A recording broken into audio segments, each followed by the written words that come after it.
آج پہلی رات تھی۔ بستر پر پھول سجائے گئے تھے۔ نبیلہ اور کمران کی شادی ہوئی تھی۔ شادی بہت دھوم دھام سے کی گئی تھی۔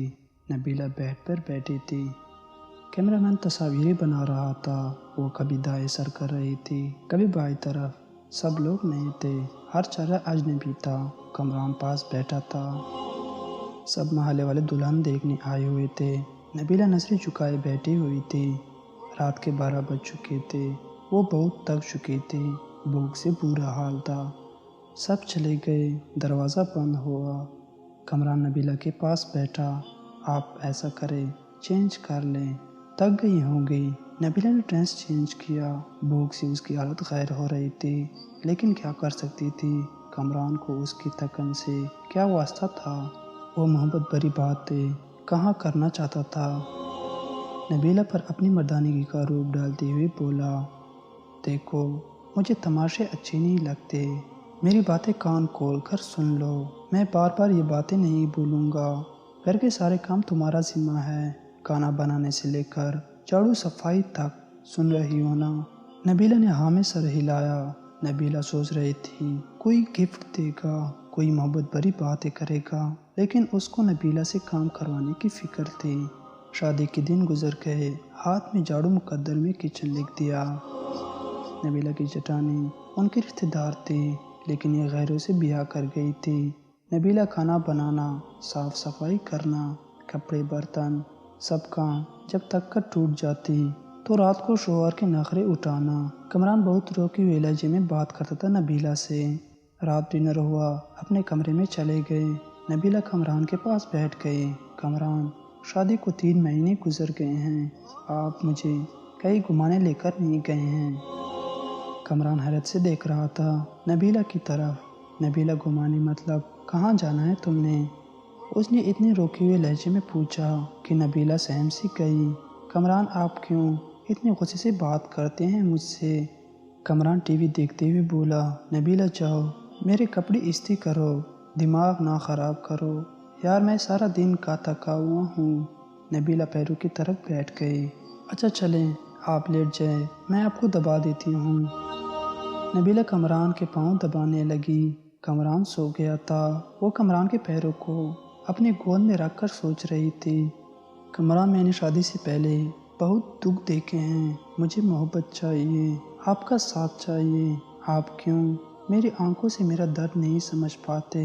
اصل میں نبیلہ کی ماں نہیں تھی، سوتیلی ماں کے ساتھ جوان ہوئی، اور سوتیلی مائیں کیا سلوک کرتی ہے یہ مجھے لکھنے کی ضرورت نہیں ہے۔ نبیلہ نے بہت درد سہا تھا۔ سوتیلی ماں کے ہاتھوں یہاں ایک ظلم یہ بھی تو کیا گیا تھا۔ نبیلہ 20 سال کی تھی اور کمران 36 سال کا۔ جیسے نبیلہ سے جان چھڑوانی تھی ان لوگوں نے۔ وہ قدموں کے ساتھ لپٹی ہوئی اپنے ہم سفر سے احساس کی بھیک سی مانگ رہی تھی۔ صبح فجر کی نماز سے پہلے جاگ جاتی، ناشتہ بنانا سب کے لیے اس کا ذمہ تھا۔ وہ اپنا درد کسی پہ عیاں نہ ہونے دیتی۔ وہ بس اپنے گھر میں آباد ہونا چاہتی تھی۔ کمران کا ساتھ اسے چاہیے تھا۔ اکثر کبھی تھکن کی وجہ سے برتن نہ دھو سکتی یا جھاڑو ٹائم پہ نہ لگا پاتی تو ساس اسے لاکھوں باتیں سناتی۔ وہ اپنے لبوں کو سیکھ کر ہر طعنہ برداشت کر جاتی تھی۔ کمران، مجھے ہر مہینے 5000 دیا کرے نا۔ کمران نے زہر آلودہ نگاہوں سے دیکھا نبیلہ کی طرف۔ خیر ہے نا، 5000 کیوں چاہیے تم کو؟ نبیلہ نے بڑے پیار سے جواب دیا، کمران، میں عورت ہوں نا، میری ضروریات ہوتی ہے۔ پیسے پاس ہوں تو کبھی بازار جاؤں تو اپنے لیے کچھ ضروری چیزیں خرید لیا کروں۔ میں آپ کے بھائی سے تو یہ سب باتیں کہہ نہیں سکتی۔ کمران کو نہ جانے کیوں ایک چڑ سی تھی نبیلہ سے۔ اس نے غصے میں بولا، نبیلہ دیکھو، میرے پاس اتنے پیسے نہیں ہیں کہ تم کو الگ سے دے سکوں۔ جو چاہیے ہو امی سے کہہ دیا کرنا، وہ لا دیا کرے گی۔ الگ سے خرچی چاہیے اس کو۔ نبیلہ کمران کے پاس بیٹھ گئی۔ کمران، آپ نہ دیں مجھے کچھ، میں آپ کے ساتھ خوش ہوں۔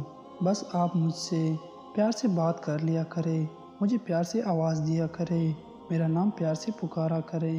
قسم خدا کی میں سب کچھ بھول جایا کروں گی، دن بھر کی تھکن، وہ پرانی درد، سب کچھ۔ بس آپ مجھے محبت سے پکارا کریں۔ کمران نے وقتی طور مسکرا کر کہا، تو پیار سے ہی تو رہتا ہوں تمہارے ساتھ، نبیلہ ناز اٹھانے والے لہجے میں بولی۔ کامران آپ نہیں نہ کرتے پیار سے بات مجھ سے، لیکن آپ بس غصہ ہی دکھاتے ہیں۔ کامران یہ دیکھیں کہ میری برتھ ڈے تھی، میں نے آپ کا نام اپنے ہاتھ پہ مہندی سے لکھا ہے۔ کامران جیسے بیزار سا ہو رہا تھا اس کی باتوں سے۔ نبیلہ پیار سے باتیں کر رہی تھی کامران سے، لیکن کامران دل ہی دل میں بول رہا تھا کیا پاگل پلے پڑی ہے میرے، اس کو کیا کہوں میں، نہ جانے کیوں بے رخی کرتا تھا وہ۔ انہوں نے نیا گھر بنانا تھا، گاؤں کے لوگ تھے۔ کامران نے نبیلہ سے کہا نبیلہ آج رات اینٹی آ جائے گی، تم ہماری مدد کرنا، اینٹی گھر میں پھینکنی ہے۔ نبیلہ نے دن بھر گھر کے کام کیے، پھر رات کو وہ اینٹیں اٹھا کر گھر میں پھینکنے لگی۔ رات کے 3 بج گئے تھے، کام ختم ہو گیا، اس کا جسم درد اور تھکن سے بے جان سا ہو رہا تھا۔ کامران لیٹ گیا، نبیلہ پاس گئی۔ کامران پلیز میرا سر دبائیں نا، مجھے بہت درد ہو رہا ہے۔ کامران نے کروٹ بدلی، یار جاؤ پیناڈول کھا لو، مجھ سے دبایا نہیں جاتا۔ وہ بستر پہ لیٹ گئی، نہ جانے کیوں آنکھوں سے آنسو بہنے لگے، وہ رو رہی تھی، اس کو بہت درد ہو رہا تھا۔ وہ منہ پہ ہاتھ رکھ کر سانس روکنے کی کوشش کر رہی تھی۔ کامران پاس سویا ہوا تھا کہ درد سے سو نہ سکی۔ فجر کی اذان ہونے لگی کہ اس کی آنکھ لگ گئی۔ وہ سوئی ہی تھی کہ سانس گالیاں دے رہی تھی، میڈم سوئی ہوئی ہے، شرم ہی نہیں ہے، ٹائم دیکھو۔ کامران بھی برہم ہوا، وہ اٹھی۔ کامران غصے میں تھا، نبیلہ شرم ہے تم کو، ٹائم دیکھو، امی خود ناشتہ بنا رہی ہے، تیری آنکھ ہی نہیں کھلتی۔ نبیلہ کیا کہتی، جبکہ اب کامران کو فرق ہی نہیں پڑتا تھا، نبیلہ مر رہی ہو یا کسی درد میں ہو۔ وہ خاموش سی ہوئی، کچن میں چلی گئی، سارا کام کیا۔ اس کی حالت کافی خراب تھی، اس نے کسی سے کچھ نہ کہا۔ شادی کو 3 سال گزر گئے تھے، لیکن اولاد نہیں تھی۔ ان 3 سالوں میں کوئی ایسی سانس نہیں تھی جب کبھی سکون سے پایا ہو۔ نیا گھر کا کام شروع کیا، وہ مزدور کی طرح کام کرنے لگی۔